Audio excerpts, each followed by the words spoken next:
বন্ধুরা, সারাদিন পুরো মাত্রায় এনার্জি পেতে সকালের জলখাবারে ঝটপট বানিয়ে ফেলুন।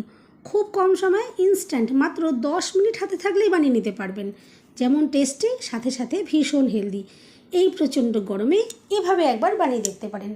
সম্পূর্ণ ভিডিও দেখতে থাকুন। রেসিপি ভালো লাগলে লাইক, শেয়ার, কমেন্ট ও সাবস্ক্রাইব করে পাশে থাকবেন। দেখে নেওয়া যাক আজকের রেসিপি।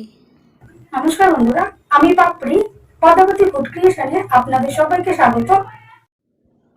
প্রথমেই আমি এখানে নিয়েছি হাফ বাটি ছোলার ডাল। ছোলার ডাল আমি 3-4 বার জল পাল্টে পাল্টে ভালো করে একটু ধুয়ে নেব, যতক্ষণ না পর্যন্ত পরিষ্কার জলটা আসছে। আর আজকে ভিন্ন স্বাদের একদম একটা রেসিপি আপনাদের সাথে শেয়ার করব। প্লিজ সম্পূর্ণ ভিডিও দেখতে থাকুন। আশা করছি আজকের রেসিপি আপনাদের ভালো লাগবে। দেখুন, আমি খুব ভালো করে ছোলার ডালটা ধুয়ে নিয়েছি। এখন গ্যাসের উপর একটা প্রেসার কুকার আমি বসিয়ে দিয়েছি। আর যতটা আমি ছোলার ডাল নিয়েছি তার ডবল এখানে আমি জল দিয়ে দেব। আর দেখুন, একটা তেজপাতা আমি এখানে দিয়ে দিলাম একটু ভেঙে। আর সম্পূর্ণ ডালটা এখানে দেখুন ধুয়ে আমি এখানে দিয়ে দিয়েছি। এরপর আমি ভালো করে ঢাকনাটা দেখুন আটকে দিচ্ছি। আর গ্যাসটা জ্বালিয়ে আমি লো ফ্লেমে এটা 4টে সিটি দিয়ে ডালটা সেদ্ধ করে নেব। ততক্ষণে বাকি কাজগুলো দেখুন আমি করে নিই। এখানে একটা জায়গা নিয়ে নিলাম। আর একটা বাটি মেপে আমি 1.5 বাটি একদম যে গম ভাঙানো আটা হয়, এই আটাটা আমি এখানে নিয়ে নিচ্ছি। আটা শরীরের জন্য কিন্তু ভীষণ হেলদি। দিয়ে দিলাম স্বাদ মতো নুন। এরপর নুনের সাথে আটাটা খুব ভালো করে আগে মিশিয়ে নেব।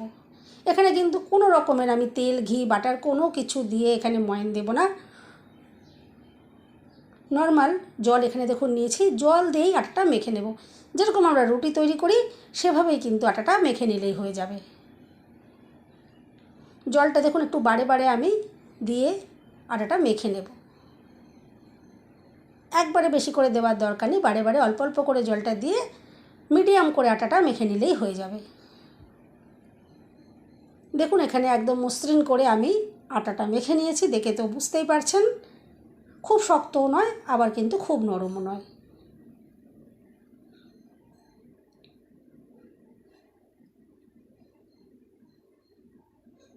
এরপর এখান থেকে আমি লেচি তৈরি করে নিচ্ছি। আর একটু লেচিগুলো একটু বড় বড় করে আমি তৈরি করলাম, তবে আপনারা আপনাদের পছন্দ মতো ছোটো বড় তৈরি করতে পারেন। তবে আমার মনে হয় একটু মোটা মোটা হলে বেশি ভালো লাগবে।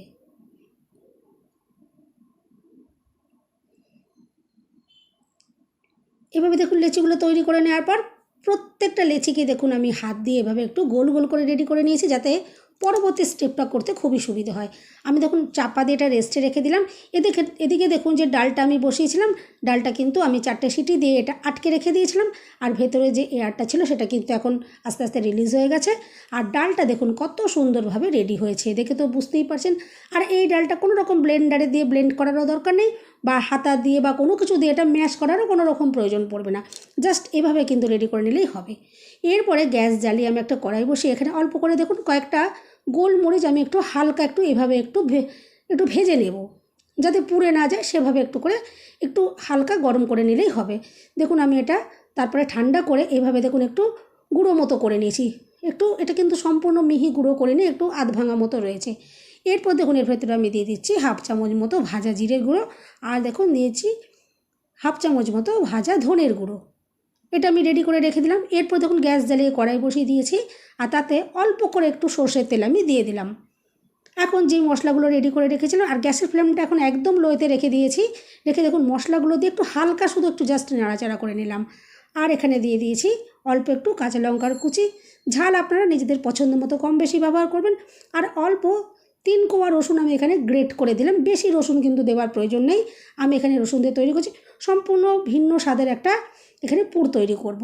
এরপর দেখুন অল্প করে একটু দিয়ে দিলাম গুঁড়ো হলুদ। এরপর নাড়াচাড়া করে নিয়েছি।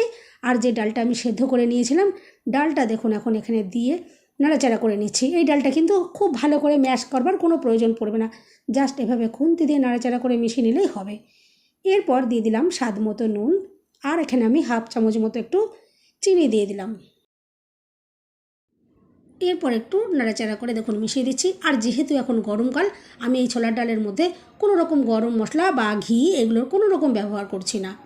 আমি যে সমস্ত মশলাগুলো দিয়ে তৈরি করলাম এভাবে একবার বানিয়ে দেবেন, সম্পূর্ণ একটা ডিফারেন্ট একটা স্বাদের পুর এখান থেকে বানাতে পারবেন। দেখুন নাড়াচাড়া করে নিয়েছি, এখন পুরটা একদম রেডি হয়ে গেছে।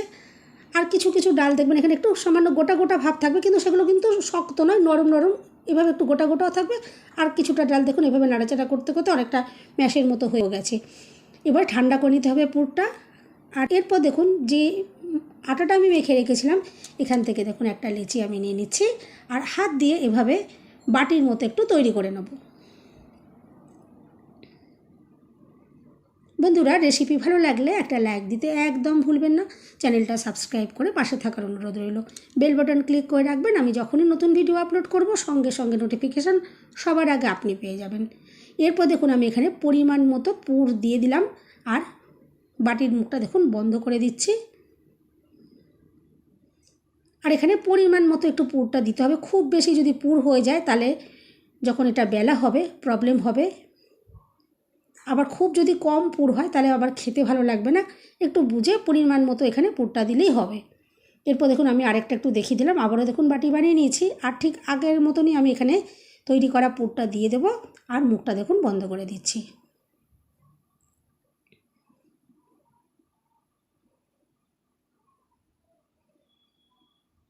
দেখুন এভাবেই বাকি যে লেচিগুলো রয়েছে সেগুলো ঠিক আমি একইভাবে পুর ভরে নিয়ে তারপর আপনাদেরকে দেখাচ্ছি। দেখুন পুরটা ভরে নেওয়ার পর হাত দিয়ে একটু ভালো করে একটু গোল পাকিয়ে নিলাম। সমস্ত লেচিগুলো আমি রেডি করে নিয়েছি। এরপর এখান থেকে একটা লেচি নিয়ে নিলাম, আর প্রথমেই আমি এটা বেলছি না, এভাবে দেখুন একটু হাত দিয়ে আঙুলে চাপ দিয়ে এটা একটু বাড়িয়ে নিচ্ছি, যাতে পুরটা চারিদিকে সমানভাবে ছড়িয়ে যায়, আর বেলার সময় যাতে ছিঁড়ে ফেটে না যায়। এরপরে গুঁড়ো আটা ছড়িয়ে আমি বেলে নেব, তবে এটা খুব বেশি বড় করে বেলবো না, একটু মোটা মোটা করেই বেলে নেব।